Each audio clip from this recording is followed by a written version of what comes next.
अस्सलाम वालेकुम, नमस्ते, सत श्री अकाल। वीडियो देखने वाले सबके लिए दुआ है कि आप जहां भी रहें खुश रहें, शाद रहें, आबाद रहें और हमारे इस चैनल पे अपना प्यार दिखाते रहें। मेजर गौरव आर्या सर की वीडियो लेके आए हैं, देखते हैं इस वीडियो को। इस वीडियो के ऊपर हमारा ओपिनियन जानना चाहें तो वीडियो के लास्ट तक बने रहिए। मेरा नाम है नदीम इकबाल जंजुआ, मेरे साथ हैं Mohammad Sameer Khokhar. So guys let's start. Good morning sir. Morning brother, morning. Cheers cheers. हा। सर म्यूजिक बोल देते हैं पहले,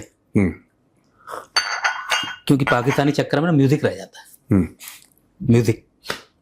अच्छा, एक मिनट दोस्तों, चकने पे चर्चा, आपका बहुत बहुत स्वागत है। ये हमारा नया शो है, इतनी रिस्पेक्ट मत दो उसको।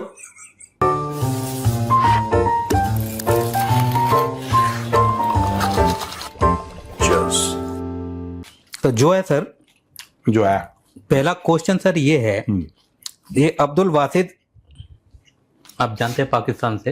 हाँ, वो कह रहे हैं सर कि अमेरिका ईरान के बीच जो मध्यस्थता हो रही है, कतर जो है सारा महफिल लूट रहा है और मेहनत हमने की। और जो अभी होने वाला है सर 19 तारीख को, अब वो ये भी डाउट है कि हमें बुलाया जाएगा कि नहीं बुलाया जाएगा, और उस टॉक का नाम क्या रखा जाएगा, क्योंकि इन्होंने तो रखा था अपना नाम। हाँ, इस्लामाबाद टॉक्स। वहां पे क्या होगा और इनको कितनी जगह डायलॉग जो भी, हाँ, या मिलेगी भी कि नहीं, तो ये सर क्या मैटर है ये? इसका वीडियो है क्या? जी हाँ, एक बार देख लीजिए।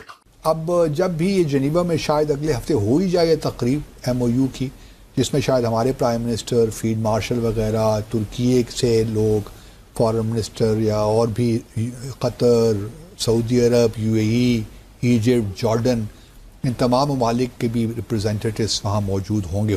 लगता तो यही है। तो अब उसको नाम क्या देते हैं? क्या वो इस्लामाबाद डिक्लेरेशन होता है तो मुश्किल, लेकिन काम तो सारा हमने किया ना जी। वो आखिरी वक्त में कतर ने आके थोड़ा बहुत जम मारी, लेकिन जो स्पेड वर्क है, सारी कहानी तो हमने की। तो मुनासिब तो यही है कि उसको इस्लामाबाद डिक्लेरेशन कह दें। महेंद्र भाई, सिंपल सी बात है, पाकिस्तान को सिर्फ पाकिस्तानी सीरियसली लेते हैं। वो भी जो कुछ लोग हैं पाकिस्तान में, नोबडी टेक्स पाकिस्तान सीरियसली। मैंने बहुत पहले बोला, बहुत पहले, आज से नहीं, मैं 2 महीने से कम से कम मैं बोल रहा हूं, या 2 महीने से नहीं, 1-1.5 महीने से बोल ही रहा हूं, और ऑन रिकॉर्ड है द चाणक्य डायलॉग्स पे। जब तक कतर बीच में नहीं आएगा तब तक ये मामला सॉर्ट आउट नहीं होगा। पाकिस्तान एक बिका हुआ मुल्क है। पाकिस्तान ने अपनी इज्जत, अपनी गैरत, सब कुछ अमेरिकन, चाइनीज, सऊदीज के सामने बिछा रखी है। सबसे पहली चीज मैं पाकिस्तानियों को क्लियर करना चाहता हूं कि जो इस्लामाबाद जो टॉक्स हुई थी, वो हुई क्यों थी, इस्लामाबाद में क्यों हुई थी। वो पाकिस्तानियों को अपने बारे में बहुत गलतफहमी है, बहुत ज्यादा गलतफहमी है। मैं ये कहना चाहता हूं कि ये जो टॉक्स थी, जो इस्लामाबाद टॉक थी, ये यूरोप में क्यों नहीं हुई, ये बीजिंग में क्यों नहीं हुई, ये जापान में क्यों नहीं हुई, ऑस्ट्रेलिया में क्यों नहीं हुई, UK में क्यों नहीं हुई, इंडिया में क्यों नहीं हुई, ये पाकिस्तान में क्यों हुई? और उस समय कतर में भी क्यों नहीं हुई? नहीं, छोड़ दो कतर को, कतर तो बाद में आया। चलो, आप कह रहे कतर भी क्यों नहीं हुई? कतर था सर पर्दे के पीछे। हाँ, ये सिर्फ पाकिस्तान के अंदर क्यों हुई? पाकिस्तानी कभी भी एनालाइज नहीं करते कि ऐसा क्यों है। अगर आपको कोई बोले कि साहब ये लो 1 करोड़ रुपए, आप बोलेंगे भाई मुझ पे इतना क्यों मेहरबान हो रहे हो? अच्छी बात है, ले लेता हूं, मेहरबान क्यों हो रही हो ये तो समझाओ पहले। पाकिस्तानी ये सोचते हैं कि इनके बाप दादा छोड़ गए थे 1 करोड़, तो वो देने वापस आया आदमी। इनका माइंडसेट ऐसा है। जब फील्ड मार्शल को खाने पे बुलाया, पाकिस्तानी कौम ने कभी यह सवाल नहीं पूछा कि क्यों बुला रहा है, इसके एवज में इसको क्या चाहिए। क्योंकि देखो, बात यह है ना, सबसे ज्यादा जो वर्ड इज्जत और गैरत अगर कोई मुल्क इस्तेमाल करता है वो पाकिस्तान है। यूसेज में सबसे ज्यादा है, ना इज्जत है ना गैरत है, वो अलग बात है, पर बहुत बोलते हैं इज्जत गैरत, हमें इज्जत दी। कोई किसी ने किसी को इज्जत नहीं दी। जब अमेरिका का उल्लू सीधा हो रहा था, जब उनको लग रहा था कि मुस्लिम कंट्री है, बगल में ईरान है, नेबर है, आसिम मुनीर का IRGC से अच्छे ताल्लुकात हैं, अमेरिकन ने उस चीज को इस्तेमाल करा। उनको लग रहा था कि कुछ हो जाएगा, पहली इस्लामाबाद टॉक्स फेल हो गई और उसके बाद वो टॉक्स कभी चली नहीं चली वो। अब चाहे उसका इस्लामाबाद टॉक्स या इस्लामाबाद डिक्लेरेशन, आपको जो कहना है, आपको उसको जो नाम देना है वो आप उसको नाम दे सकते हो, वो आपकी मर्जी है। आपको उसको इस्लामाबाद हो वो जेनेवा में रहे, क्यों? Because Geneva is a trustworthy partner, Doha is a trustworthy partner. Pakistan की दो कौड़ी की औकात नहीं है यार। ये खुद ही पता नहीं किस ख्वाबों की दुनिया में पाकिस्तानी फिरते हैं, मुझे नहीं पता। इन्होंने एक बार ये नहीं पूछा महेंद्र, एक बार, कि आसिम मुनीर को लंच पे बुलाया, क्यों बुलाया यार? ऐसे ही यूएस का प्रेसिडेंट फ्री में किसी को नहीं, वो हम बड़ी अजीम कौम है, ऐसी बातें कर रहे थे टेलीविजन पे बैठ के। आप शॉक हो जाओगे अगर मैं आपको बताऊंगा, ऐसी ऐसी बातें चल रही थी कि अब डिप्लोमेसी की दुनिया का बेताज बादशाह पाकिस्तान हो गया, और ऐसा हो गया, और वो हो गया, और फलाना हो गया, ढिमका हो गया। सबसे बढ़िया बात ख्वाजा आसिफ ने बोली है, अमेरिका ने हर समय पाकिस्तान को टॉयलेट पेपर की तरह इस्तेमाल किया है। इस बार भी अमेरिका ने पाकिस्तान को टॉयलेट पेपर के लिए के जैसे इस्तेमाल किया। इसका जो स्टेटमेंट आई है सर, उसमें यही दिया गया है कि ये टॉयलेट पेपर की जो इनको उपलब्धि मिली है उसी की तरफ फिर ये अग्रसर हो रहे हैं दूसरी बार। मुझे दूसरी बार नहीं, ये कई बार टॉयलेट पेपर बन चुके हैं भाई अमेरिका के हाथ में। आपको बताता हूं, 1979-89 के बीच में फर्स्ट अफगान जिहाद, तब भी पाकिस्तान टॉयलेट पेपर बना, ठीक है। उस समय जियाउल हक था, ये जिहाद विहाद वो ड्रामा सब उसी वक्त शुरू हुआ।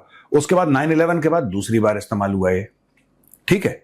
छोटे छोटे टॉयलेट पेपर जो होते हैं वो इस्तेमाल करता रहता है अमेरिका। अभी अब इस्तेमाल हो गया,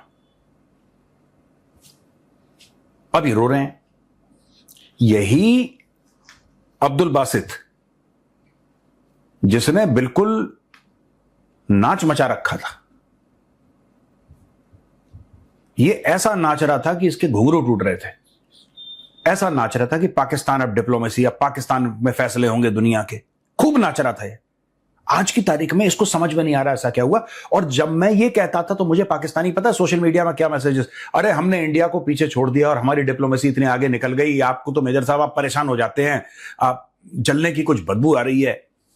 मैंने बोला नहीं बेटा, ऐसा मत समझो। मेजर जो है वो पाकिस्तानियों से बेहतर जानता है पाकिस्तान को। I know Pakistan far better than 99% of Pakistanis. आपके हड्डी के अंदर जो गूदा है उसका मैंने डीएनए का टेस्ट कर रखा है। मैं इतने माइन्यूटली आप लोगों को जानता हूं। आपकी किस्मत में जिल्लत, रुसवाई और बेइज्जती ही लिखी है।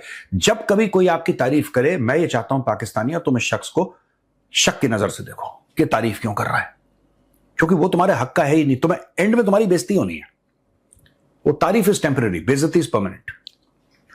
पाकिस्तान की भूमिका सर वैसी है जैसे शादी में घोड़े बग्गी वालों की होती है।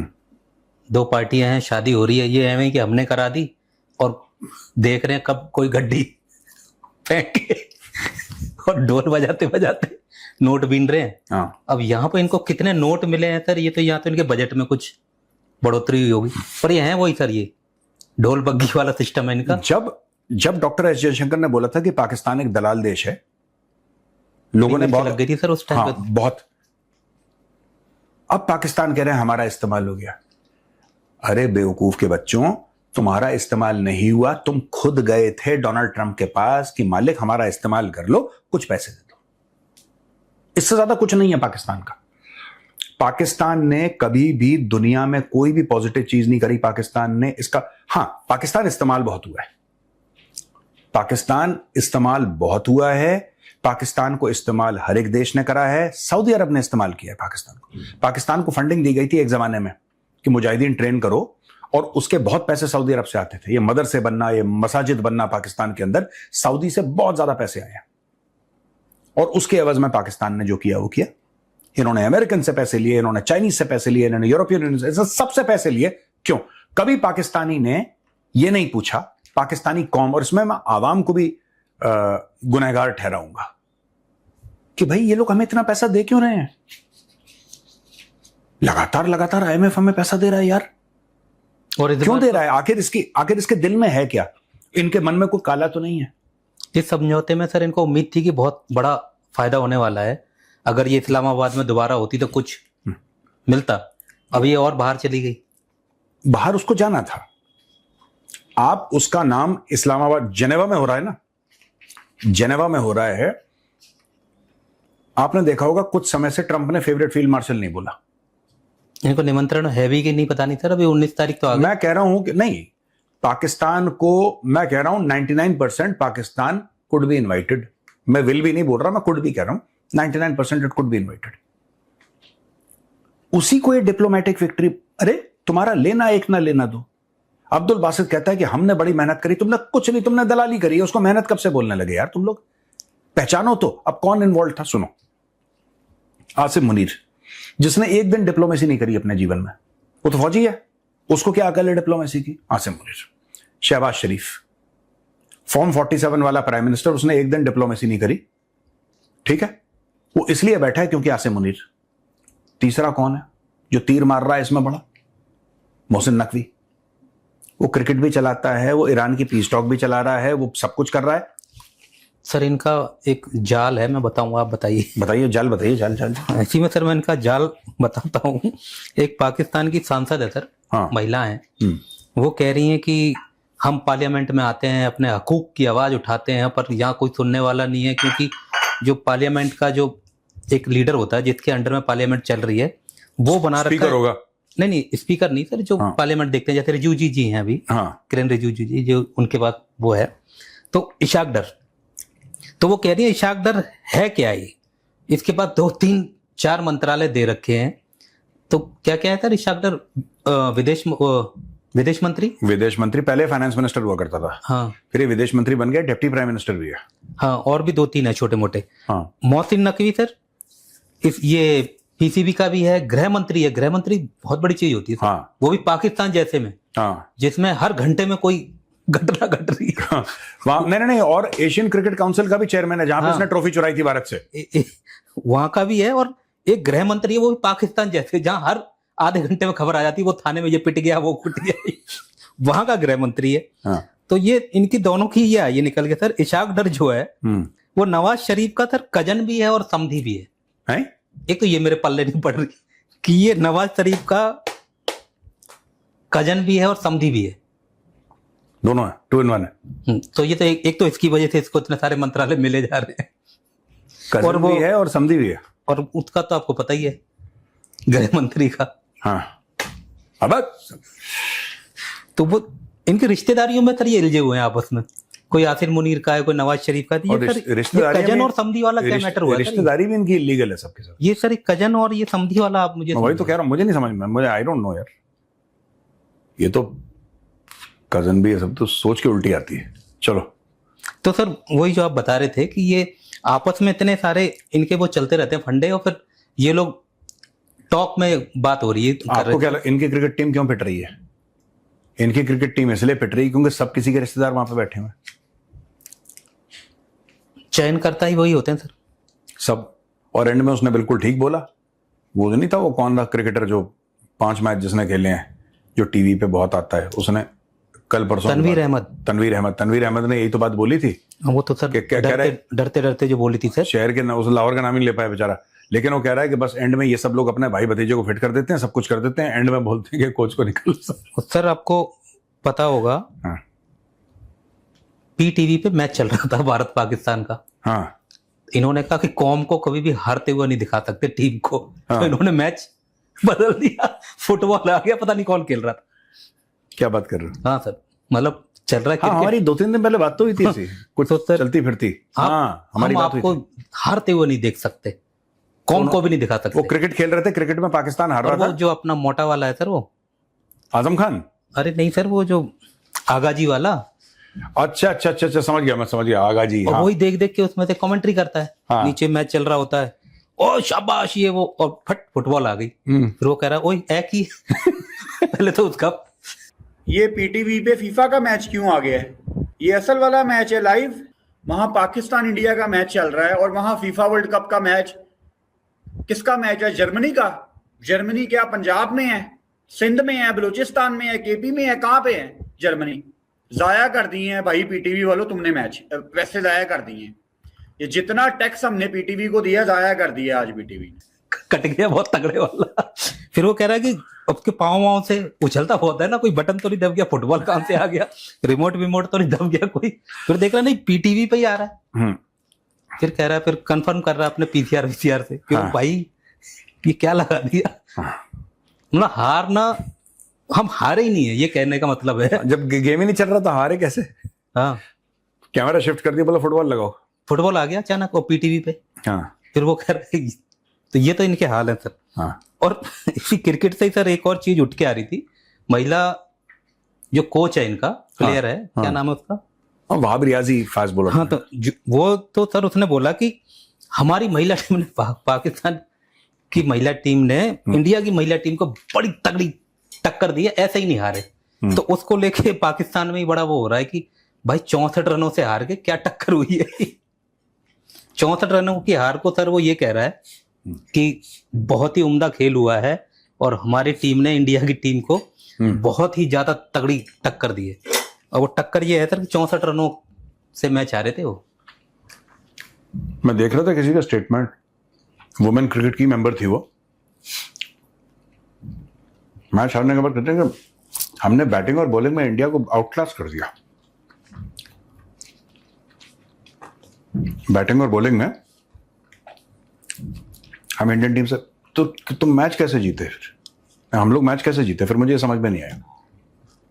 She is saying very confidently, batting हमारी बेहतर रही भारत से, बॉलिंग हमारी बेहतर रही और थोड़ा बहुत चूक गया। क्रिकेट तो हमने शानदार खेली और बहुत ही सब कुछ शानदार रहा, फिर भी 64 रन से हार गए। थोड़ा सा भी कमजोर खेलते तो 250-300 रन से हार जाते, भले ही 170 रन बने थे और अपने जेब से भी लगा देते। तो सर एक G7 वाला सर मुद्दा बहुत पाकिस्तान में उछाल मार रहा है। आपके जो एक जानकार हैं सर, उनके बारे में भी जानकारी लेनी थी सर। जो कमर चीमा है, आपने उनके ऊपर थोड़ा हाथ सॉफ्ट क्यों रखा हुआ? रखा तो हुआ है पाकिस्तान के ऊपर, कमर चीमा के ऊपर थोड़ा सॉफ्ट क्यों है? ऐसा लोग कहते हैं। नहीं, आई डोंट थिंक कि मैंने कोई सॉफ्ट, मतलब देखिए मैं आपको बता देता हूं, वो अपने मुल्क की बात करते हैं, मैं आपको बताता हूं कि मुझे क्या लगता है। I should not comment about Qamar Cheema और एनीबडी। मैं आपको बताता हूं, मुझे वो पाकिस्तानी पसंद नहीं है जो पैसा कमाने के लिए भारत की चापलूसी करते हैं। यूट्यूब पे पैसा कमाने के लिए भारत की चापलूसी करते हैं, अपने मुल्क को गालियां देते हैं, यहां से मिलियंस ऑफ फॉलोअर्स लेते हैं इंडिया से। और यार तुम दुश्मन हो, चलो कोई नहीं, दुश्मन हो, डन, दुश्मनी पे टिके रहो ना। फिर मुझे ये अच्छे नहीं लगते यूट्यूबर्स और इंडियंस उनकी बड़ी तारीफ कर रहे हैं। I don't like this, mic लेके मुंह पे कि यार क्या है, कौन है, ये है, मतलब दुनिया भर की चीजें, कोई कि इंडिया में तो ये है, हम तो, और ये जानबूझ के, ऐसा नहीं कि they are admirers of India, वो पाकिस्तानी, ऐसा नहीं कि वो लोग एडमायरर्स हैं, नहीं, उनके अंदर भी उतनी नफरत होगी, लेकिन पैसा कमाने के लिए आप मुनाफकत, हिपोक्रेसी कर रहे हैं। ठीक है, कमर चीमा तो न्यूट्रल गियर पे ही था पहले से। मतलब अगर वो पाकिस्तान के फेवर में है तो वो तो आप किसी पाकिस्तानी से एक्सपेक्ट करोगे ना कि पाकिस्तान के फेवर में होगा, आप उससे क्या एक्सपेक्ट कर रहे हो? I disagree with Qamar Cheema on so many matters, मेरा बहुत डिसएग्रीमेंट रहा है on a lot of factors with Qamar Cheema, but आपको ये एक्सपेक्ट होना चाहिए ना कि जो बंदा है वो अपने मुल्क से वफादार रहे, वो भारत का दुश्मन रहे, वो उसका फर्ज है, भारत का दुश्मन रहे वो उसका फर्ज है, लेकिन अपने मुल्क से वफादार रहे।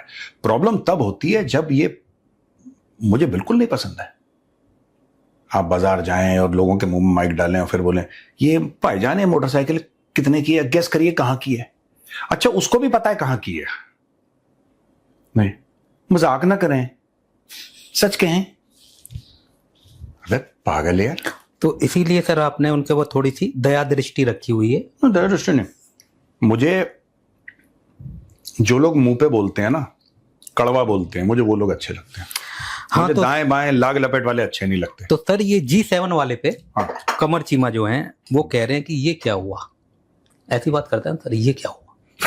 मोदी जी को आगे रख दिया, और बड़े भोले से उसमें बोलते हैं सर, ना कोई वॉल्यूम ज्यादा है ना कुछ है, और मासूमियत भी नहीं है, पता नहीं क्या मतलब, ऐसा गुनगुनाता रहता है कि मोदी को आगे रख दिया, और मोदी जी तो स्थायी सदस्य भी नहीं है, फ्रांस ने इतना उनको इज्जत दे दी, पाकिस्तान भी हो सकता था और लाइन में वो भी खड़े हो सकते थे, और जापान सदस्य है वो पीछे की लाइन में खड़ा है। G7 के जहां पे कनाडा मेन पार्टनर है, बर्तानिया मेन पार्टनर है, जापान को पे मेन पार्टनर है, वो पिछली लाइन पे खड़े हुए हैं, और मैक्रोन ने मोदी को साथ खड़ा किया हुआ। आपने इस बात को भी थोड़ा सा स्टडी करने की जरूरत है कि ये क्यों साथ खड़ा किया, ये है क्या माजरा, और भी कई सारे थे। तो इन लोगों मैं को माजरा ऐसा समझा देता हूँ। पाकिस्तान को क्यों इंडिया से मुकाबले के लिए उतार देता है हर बार। देखिए मैं बताता हूं आपको, वो ठीक है जो वो कह रहे हैं उनकी मर्जी है, मैं 2-3 सच्ची बातें बताता हूं। G7 means the world's biggest 7 economies, ठीक है। India is already in the top 7। India G7 का मेंबर हो ना हो, टॉप 7 में तो है, ठीक है। इंडिया का आना वहां पे नेचुरल है, नेचुरल है। ये 7 अमीर देशों का एक क्लब है, 7 अमीर देशों का, 7 अमीर देशों का क्लब है। इसका मतलब यह है कि जो 7 सबसे अमीर देश हैं वहां पे इंडिया 7 अमीर देशों में तो है ना, 4th लार्जेस्ट इकोनॉमी है ना। हाँ वो बात ठीक है कि G7 का मेंबर नहीं है, वो बात ठीक है, लेकिन इंडिया का वहां पे होना नेचुरल है। और सम्मान किसी भी पाकिस्तानी का ये समझना कि G7 में पाकिस्तान रहेगा, वो क्या करेगा G7 में पाकिस्तान। आप एक बात, ये चाहना भी गुनाह है कि पाकिस्तान G7 में क्या करेगा। पाकिस्तान G7 में वहां वो अमीर लोगों का क्लब है, वो उन, देखिए मैं ट्रोल नहीं कर रहा, मैं सिर्फ ये बता रहा हूं कि what is G7, the top 7 economies of the world. अब उसमें एक्सेप्शंस भी हैं, China could be an exception, India could be an exception, this could be an exception, that could be an exception. But generally it is supposed to be. G100 बनेगा, उसमें पाकिस्तान हो सकता है। अगर 100-150 देशों का कोई ग्रुप बनता है, वैसे यूनाइटेड नेशंस में तो है पाकिस्तान, उससे ज्यादा उम्मीद भी नहीं रखनी चाहिए पाकिस्तानियों को। और ट्रंप की वजह से सर इनके मुंह में पानी आ रहा होगा कि ट्रंप तो ले जा ही सकता था सर, जाते ना एक साथ में बॉय बन के होता ना सर कि अरे ट्रंप साहब जूते ठीक है सब ओके, ये वो उस टाइप से जाना चाह रहे थे कि पहुंच जाए कैसी करके। देखिए मैं आपको बात बताता हूं, किसी की हैसियत पे आप अपने शर्ट का पहला बटन नहीं खोल सकते। हैसियत आपको खुद पैदा करनी पड़ती है। जब आप खुद हैसियत पैदा करोगे लोग आपकी इज्जत करेंगे। ट्रंप ने यह कर दिया, चाइना ने हमारे लिए यह कर दिया, सऊदी अरब ने हमारे लिए यह कर दिया, अरे आपने अपने लिए क्या किया। और भाड़ में गई दुनिया यार। इतने सारे देश जब इकट्ठे होते हैं सर, जिसमें एक वो नवाज शरीफ भी गया था, तो उसमें ऐसे सल्यूट सा कर रहा है उसको ट्रंप को, शहबाज शरीफ, ऐसे हरकतें सामने आई सर कि ऐसे सामाजिक लोगों में तो वो शर्मल शेख का था, वो शर्मल शेख का खड़े होने लायक भी बंदा नहीं है, नाक ही कटा दे। और इसको कह रहे हैं कि उनको बुला लेते, पाकिस्तान चला जाए, यहां भी कुछ ना कुछ ऐसा कर देता वो। नहीं मैं तो कह रहा हूं कि देखो यार, पाकिस्तान की वो कुछ करे ना करे, देखिए बात यह है कि ये जो क्लब है ना, ये पैसे वालों का क्लब है। पाकिस्तान क्या करेगा इसमें, मैं एक बात जानना चाहता हूं, पाकिस्तान करेगा क्या। यहां पे बात होनी है इन्वेस्टमेंट की, यहां पे बात होनी है इन्वेस्टमेंट की G7 में, यहां पे बात होनी है अरबों डॉलर के निवेश की, यहां पे बात होनी है AI की, है ना, यहां पे बात होनी है क्वांटम, वो क्या नाम कहते हैं उसका, सॉरी, बिटकॉइन की, यहां पे बात होनी है स्पेस की, यहां पे बात होनी है इंडस्ट्रियलाइजेशन की, एनर्जी की। इन सब चीजों में पाकिस्तान करेगा क्या, मैं ये नहीं समझ में आया। पाकिस्तान का काम क्या है इन सब चीजों से। फौज किराए पे देने की बात तो कर नहीं रहे, वहां पे है क्या पाकिस्तान के पास जो पाकिस्तान करेगा। और साढ़े को एटम बम है, नहीं चाहिए एटम बम, अपने घर पे रख। मैं वही कहता हूं, in today's world everything is judged by the kind of money you have. आपके पास क्या पैसा है, ये दुनिया की सच्चाई है, खासतौर से जियोपॉलिटिक्स में। ये तो आम रिश्तों में भी होता है ना। लेकिन जियोपॉलिटिक्स की ये बात है,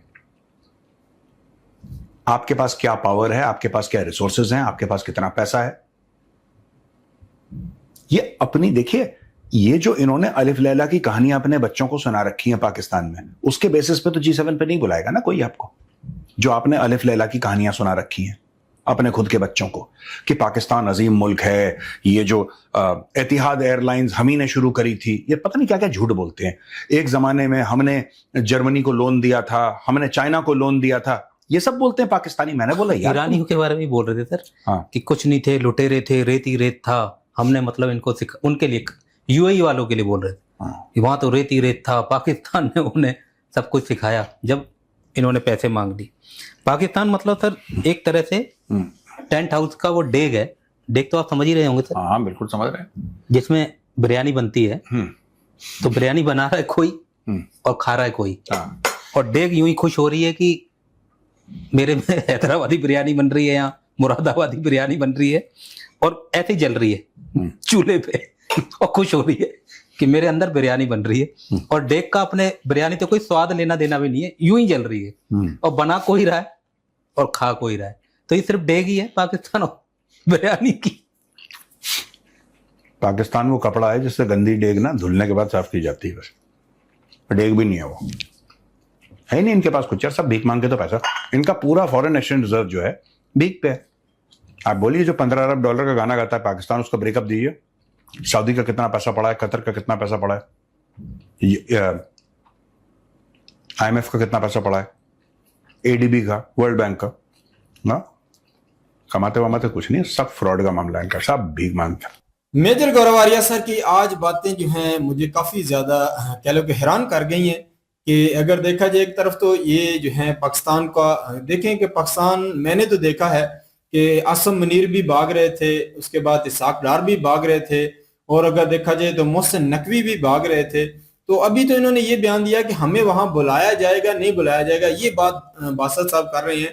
पर मेन बात तो ये है कि देखें कि दो बड़े बड़े दुश्मनों को एक टेबल पे बिठाना, एक टेबल पे बिठा के उनकी आपस में बात करवाना, और कोई मुल्क इसके लिए सामने क्यों नहीं आया। मैं तो ये समझता हूँ कि पाकिस्तान की ये भी बहुत बड़ी काबिलियत है कि देखें कि बेशक अमेरिका ने यूज किया है, यूज करने का अभी तक तो हमें नुकसान नहीं हुआ, आगे पता नहीं कि नुकसान होगा नहीं होगा, वो बात की बात है। पर आज तक तो देख लें कि अमेरिका जो है फंस चुका था, दुनिया की कह लो कि सुपर पावर है।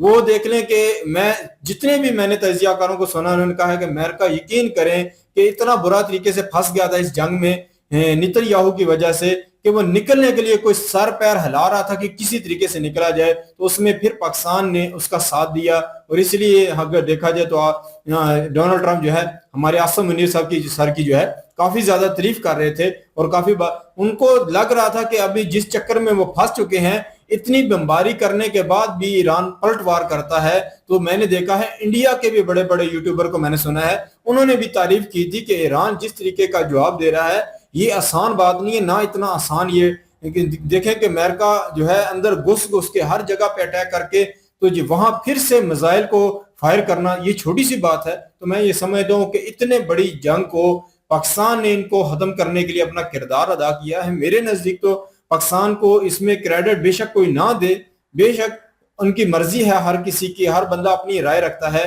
पर पाकिस्तान ने कम से कम इस दुनिया में जो इतना बड़ा भूचाल आने वाला था, रेट हर तरह बढ़ रहे थे, इंडिया में भी अगर देखा जाए गैस की वजह से लोग लाइनों में लग चुके थे। तो ये आसम मुनीर लोगों की ये कमाल है कि इंडिया में उन लोगों को भी अब जब गैस सस्ती मिलेगी तो बेशक सुख तो उनके घरों तक पहुंचाने के लिए इन्होंने किरदार तो अदा किया है। देखें कि मेजर गौरव आर्य सर भी उन दिनों में मैं देखा था परेशान थे कि जिस तरीके की लाइनें लग चुकी हैं, जिस तरीके में गैस का बहरान बढ़ रहा है, अगर ये जंग लंबी चलती है, क्योंकि मैंने देखा था प्रशांत धवन सर भी कह रहे थे कि अगर ये जंग लंबी चलती है तो इंडिया को आने वाले वक्त में बहुत बड़ा लॉस होने वाला है कि जो इंडस्ट्रियां गैस पे चलती हैं उनको गैस बंद होगी, और जितने भी बड़े बड़े मैंने देखा था होटल थे उनकी भी गैस आस्ता आस्ता बंद होना शुरू हो चुकी थी।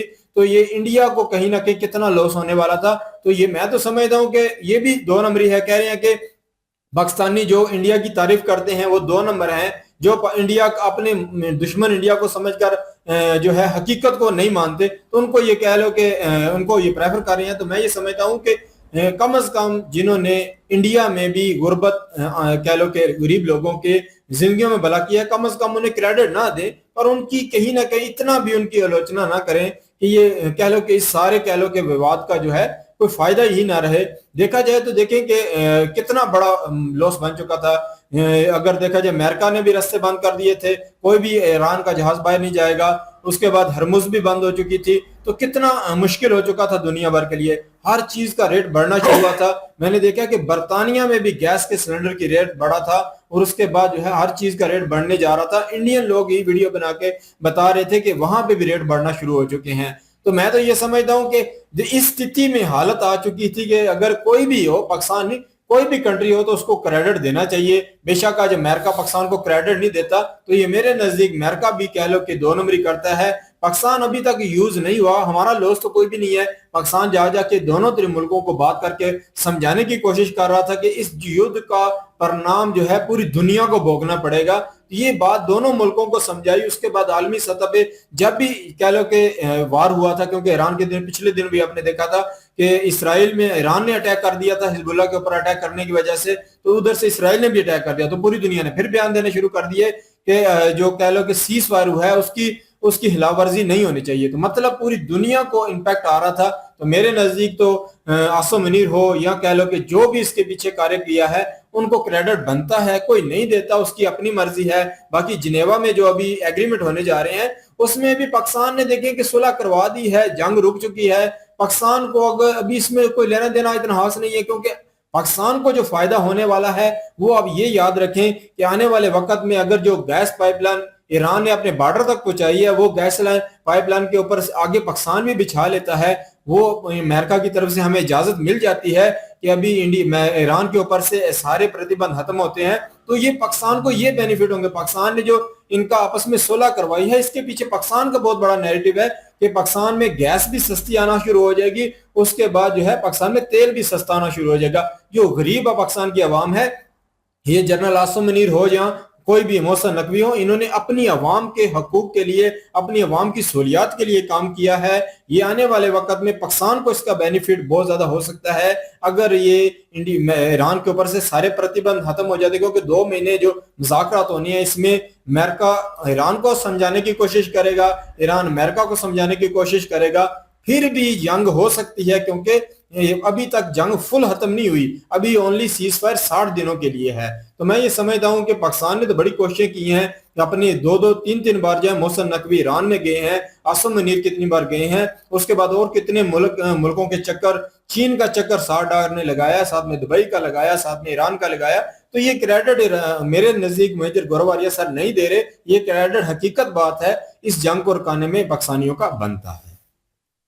बिल्कुल जी, मेजर साहब ने जो बात की है सबसे पहले उसके ऊपर बात करते हैं। इन्होंने कहा है कि बहुत सारे ऐसे यूट्यूबर हैं जो इंडिया की तारीफ करते हैं, वो इनको अच्छे नहीं लगते, और जो इंडिया के खिलाफ बोलते हैं वो इनको अच्छे लगते हैं, और जो पाकिस्तान की तारीफ करते हैं वो अच्छे लगते हैं। देखें, एज अ पाकिस्तानी होने के नाते अगर हमारे पास कुछ होगा तो हम तारीफ करेंगे, लेकिन अगर हम स्टडी पाकिस्तान में जो चीजें या जो चीजें निसाब में हमारे पढ़ाई गई हैं उन्हीं चीजों को उठा के हम यहाँ पे बोलना शुरू कर दें और कहीं कैसा किया था हमने ये किया था, हमारा ये कारनामा है, तो यही मेजर साहब ये कहेंगे कि इन लोगों को भी चूरन चटाया हुआ है। और ये लोग जो हैं ये भी पढ़ते तो है नहीं है, अगर पढ़े तो इनको रियलिटी का पता चले। अब अगर हमें रियलिटी का पता चल रहा है, वीडियो के माध्यम से, सोशल मीडिया के माध्यम से हमें पता चल रहा है कि इंडिया में और पाकिस्तान में डिफरेंट क्या है। जो पाकिस्तान में अच्छा होता है हम उसे कह देते हैं, जो इंडिया में अच्छा होता है हम उससे अच्छा कहते हैं ना। अगर हम उस अच्छे को बुरा साबित करने पे तुल जाएं तो जाहिर सी बात है आप लोग भी कहेंगे कि सालो तुम कहाँ पे हो, तुम्हारा दिमाग किधर है, तुमने क्या खाया हुआ है, आज पीवी है या क्या किया हुआ है, तुमने गांजा वांजा तो नहीं फूंका हुआ जो तुम्हें दुनियादारी का पता ही को नहीं है कि दुनिया में हो क्या रहा है और तुम कहाँ पे हो। हमारे जब बड़े बड़े तज्जिया निगार ये बात कर रहे हैं कि कह लें कि अभी जो बात की है ख्वाजा आसिफ ने बात की है, वो कोई आम बंदा नहीं है, डिफेंस मिनिस्टर है पाकिस्तान का, वो कह रहे हैं ना, हम तो नहीं कह रहे, ये बुराई तो है नहीं है कि हम अपनी तरफ से कह रहे हैं जी कि पाकिस्तान को गालियां दे रहे हैं। वो डिफेंस मिनिस्टर ये बात कर रहे हैं कि पाकिस्तान को हमेशा टॉयलेट पेपर की तरह अमेरिका ने यूज किया। वो एक जिम्मेदार इंसान है, उनका बयान की एक वैल्यू है, हमारे बयान की वैल्यू नहीं है। तो हम इसके ऊपर कैसे कहें कि यूएसए के और पाकिस्तान के तो बड़े अच्छे ताल्लुकात हैं, यूएसए जो है वो हमेशा से पाकिस्तान को एक वैल्यू देता है, तो इस बात को कौन मानेगा? ये बात है ही नहीं है, तो मानेगा कौन? हम ये कहना शुरू कर दें अपनी तरफ से कि पाकिस्तान इस वक्त दुनिया का एक बेहतरीन मुल्क बन चुका है जी, जिसका हमारे पाकिस्तानी अपने मानने के लिए तैयार नहीं है। अगर हम यहाँ पे कहेंगे फॉरेन कंट्रियों में जितने भी पाकिस्तानी बैठे हुए हैं, हमसे ज्यादा उन्हें जानकारी है कि पाकिस्तान की वैल्यू क्या है, क्योंकि पासपोर्ट की जो वैल्यू होती है ना, वो आउट ऑफ कंट्री के लोगों को पता होती है, और जिस तरह से उन्हें इज्जत मिल रही होती है ना, वो एक मुल्क के इमेज के हिसाब से मिल रही होती है। जिस तरह का मुल्क का इमेज होता है ना, उसी माध्यम से उन लोगों को इज्जत मिलती है। मैंने कितने बंदे देखे आउट ऑफ कंट्रियों में, हमारे बेशुमार लोग हैं। हमारा एक ऐसे इलाके से ताल्लुक है जिसके सबसे ज्यादा जो है वो आउट ऑफ कंट्रियों में लोग शौक से जाना पसंद करते हैं। तो वो बताते रहते हैं, कितने हमारे अपने हैं वो कहते हैं हम इंडियन बता देते हैं। अब आप लोग और हम लोग सेम ही हैं, एक जैसे हैं। अगर हम इंडियन कह देते हैं तो कोई बंदा जो है वो इस बात से इनकार नहीं करता, लोग मान लेते हैं। क्यों? क्योंकि एक आइडेंटिटी है ना, एक शनाख्त है। चले हमने तो चूरन चाटा हुआ है, हम तो यूट्यूबर है, लेकिन वो यूट्यूबर तो नहीं है, उन्हें तो किसी किस्म का कोई बेनिफिट नहीं है ना इंडिया की तारीफ करने में, क्योंकि वो एक काबिल तारीफ। अब हम कहें जी कि G7 में नरेंद्र मोदी को जो इज्जत मिली है उसके ऊपर कमर चीमा कह रहा है जी कि पाकिस्तान को वो क्यों नहीं मिली। अब हमें पता है कि कहाँ पाकिस्तान है, कहाँ इंडिया है। अब दुनिया की 5वीं बड़ी इकोनॉमी एक साइड पे हो और एक साइड पे हमारा कंट्री हो, हमने पता भी है कि हमने IMF का बिलियन ऑफ डॉलर्स लोन देना है। दुनिया की बड़ी 5वीं इकोनॉमी जो है उसके साथ हम कंपेयर करें उस कंट्री को और कहें कि एक जैसी वैल्यू मिलनी चाहिए, तो फिर हमसे बड़ा बेवकूफ और इंसान कौन हो सकता है? फिर आप लोग भी कहेंगे कि गांजा फूक के आज बैठे हुए हैं, इनको पता ही नहीं है हकीकत क्या है। G7 में अगर मोदी को इज्जत मिल रही है, वो मोदी को इज्जत नहीं मिल रही, वो दुनिया की बड़े मार्केट को इज्जत मिल रही है। वो आने वाले टाइम में भविष्य क्या है इंडिया का, उस चीज को वैल्यू मिल रही है। वरना ये वही है ना, ये वही लोग हैं जो कभी कहते थे कि ये तो हिंदुस्तान तो सपेरों का देश है, ये तो कभी दुनिया में आगे बढ़ ही नहीं सकते, ये हमेशा जो है वो इसी तरह रहेंगे, इनको हमने तरक्की नहीं करने देनी, इनको हमने आगे नहीं बढ़ने देना। आज उसी इंडिया को चूम चूम के रखते हैं। वो ऐसे नहीं चूम चूम के रखते, वो जानते हैं कि दुनिया का बहुत बड़ा मार्केट है जहां पे इन्वेस्ट करने का सिक्योर मार्केट है, फायदा मिल सकते हैं, इसलिए वो चमचागिरी कर रहे हैं। वरना आप लोगों को पता ही है कि G7 वालों को क्या किसी का, अगर वहां पे सारे बड़े बड़े कंट्री मौजूद हैं और क्या हो रहा है, इन्वेस्टमेंट की बात हो रही है वहां पर ये बात हो रही है, टेक्नोलॉजी के हवाले से बात हो रही होगी। आने वाले टाइम में एक दूसरे के साथ टेक्नोलॉजी शेयर करेंगे, आने वाले टाइम में एक दूसरे के साथ इन्वेस्ट जो है वो होगा, बिलियन ऑफ डॉलर्स की इन्वेस्टमेंट की बातें हो रही होंगी। तो हम कहेंगे वहां पे पाकिस्तान को भी होना चाहिए, क्या करेंगे वहां पे? अब हमें खुद पता है कि कोई ना भी बताए तो हमें पता है, हम एक सुई तक नहीं बनाते, वो भी हमें चाइना बना के देता है। तो हम किस चीज की वहां पे जाके डील करें? क्या कहें उनसे कि क्या हमसे लो और क्या हमें दो? तो ये बातें अब इनको झूठ मूठ बना के क्या कैसे बनाएं वो कहानी एक के जिसमें वो सारी तारीफें और मेजर साहब को अच्छी लगे और मेजर साहब कहें कि हाँ हाँ ये बंदे ठीक है। अब कमर चीमा जो है वो तो बना सकते हैं ऐसी, लेकिन हमसे तो बनती नहीं है। कमर चीमा जो है अगर वो कहें जी कि एक वैल्यू है और देखें जी कि हमने ईरान की और यूएसए की सुलह करवाने में एक अहम किरदार अदा किया है और कतर जो है वो तो वैसे ही बीच में घुस रहा है ये वो, अब वो नाम कतर का ले रहे हैं। अगर हमने किया तो हमारा नाम क्यों नहीं ले रहे? अगर हमने किया है तो ये सारी चीजें जो है वो स्विट्जरलैंड में क्यों होने जा रही हैं, ये सारी डील वहां पे क्यों होने जा रही है? इन चीजों की वैल्यू ना, यहाँ पे बैठक हुई थी, मैंने एक पॉइंट बोला था, ये कहते हैं कि पाकिस्तान के हक में जो बोलते हैं वो अच्छे। मैंने एक पॉइंट सिर्फ बोला था, मैंने ये कहा था कि वो भी पाकिस्तानी मीडिया को सुनने के बाद ही मैंने कहा मैंने खबर सुनी है कि उसमें यह कहा गया है कि जो मुज़ाकरात हुए हैं ना जेडी वैंस के और ईरान की जो कह लें कि वजीर आए हुए थे उनके दरमियान जो मुआहदे हुए हैं उसमें से कुछ ऐसी चीजें हैं जिनके ऊपर दोनों कंट्रियों ने एग्री कर लिया और कुछ ऐसे हैं जिसके ऊपर डिसएग्री कर लिया। तो मुझसे अगलों ने पूछ लिया था कमेंट में कि बताएं वो कौन सी है। अब मैं क्या बताऊं, चले मैंने ये तो इतना मुझे इतना ही सुनने के लिए मिला, मैंने इतना ही बोल दिया। अब ये नहीं होता, पढ़े लिखे लोगों का दौर है, सोशल मीडिया का दौर है। हम यहाँ पे कोई ब्लंडरबाजी अगर करेंगे तो आप हमसे पूछेंगे कि भाई इसका जवाब दो ना कि कहां पे आपने देखा है, कोई प्रूफ है आपके पास। तो ये चीजें अब मायने रखती हैं यार। सोशल मीडिया का दौर है, हम बनी बनाई कहानियां जो है आप लोगों के सामने उठा के ले और कहें कि नहीं नहीं ऐसा है वैसा है, तो ऐसा तो होता नहीं है। तो ये चीजें नहीं है, बात तारीफों की नहीं है, बात है लॉजिक की। जो बात होती है, जो रियलिटी होती है, हम उसके ऊपर रिएक्ट करते हैं। हमें इस चीज से कुछ लेना देना नहीं है कि हम कंपेयर कर रहे हैं यहाँ पे। हम तो कहते हैं कि ये जो चीजें होती है ना, जो हमारे स्ट्रीट यूट्यूबर अगर दिखाते हैं तो वो लोगों को जगा रही है, वो लोगों को दिखाते हैं कि यार हम कहाँ पर हैं और हमारे साथ पड़ोस वाला कंट्री हमारा ही हिंदुस्तान, हम एक ही थे, एक ही टाइम पे हमने कह लें कि दोनों अलग हुए हैं। मुल्क तो एक ही था ना, अलग ही हुए ना, आजादी किस बात की, आजादी तो जाहिर सी बात है हमारे पूरे हिंदुस्तान को मिली। तो उसमें वो आज कहाँ पे हैं और हम कहाँ पे हैं, तो वो अपनी आवाम को एक अवेयरनेस दे रहे हैं ना, बता रहे हैं। फिर आवाम भी कहती है कि वाकई यार वो कहाँ पे हैं और हम कहाँ पे हैं। वो पिछले दिनों में हमने एक वीडियो देखा, वो स्ट्रीट रिएक्शन दे रहा था और मौलवी से वो पूछ रहा था कि इंडिया, तो वो कह रहा था इंडिया हमारे सामने क्या है। एक वकील भी लड़की थी, कहती है इंडिया हमारे सामने क्या है। तो कहता है कि यार इंडिया दुनिया की 5वीं बड़ी इकोनॉमी है, इंडिया टेक्नोलॉजी के मैदान में हमसे आगे है, इंडिया के ऊपर हर कंट्री जो है एतमाद कर रहे हैं, सारे अरब कंट्री जो है वो हमारे सिर्फ भाई बने हुए हैं, बाकी इन्वेस्टमेंट जो है वो इंडिया में कर। कहती है जो मर्जी करता फिर 5वीं छोड़ के पहली बन जाए। हमारा और इंडिया को कोई मुकाबला ही नहीं है, हम इंडिया को अपने मुकाबले का समझते नहीं है, हम समझते कुछ नहीं है। हम समझते हैं कि पाकिस्तान बेशक कोई इकोनॉमी डूब रही है, जो भी है, जीडीपी की क्या हालत है, हमें इसी से कुछ लेना देना नहीं। हमें यही है कि दुनिया का सबसे बड़ा जो सुपर पावर कंट्री है वो पाकिस्तान है, हम पाकिस्तान को ही मानते हैं।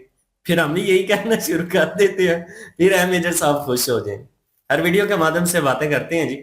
अब जो चीज इन्होंने कही है ना, देखिए अमेरिका का शुरू से ये सिलसिला है, कहते हैं कि अमेरिका से लोग डरते हैं, ये बात सही है, लेकिन तब ज्यादा डरते हैं जब वो आपको अपना दोस्त कहता है, क्योंकि सब जानते हैं कि वो दोस्त किसी का भी नहीं है, वो दोस्त सिर्फ और सिर्फ अपनी मफाद परस्ती का है।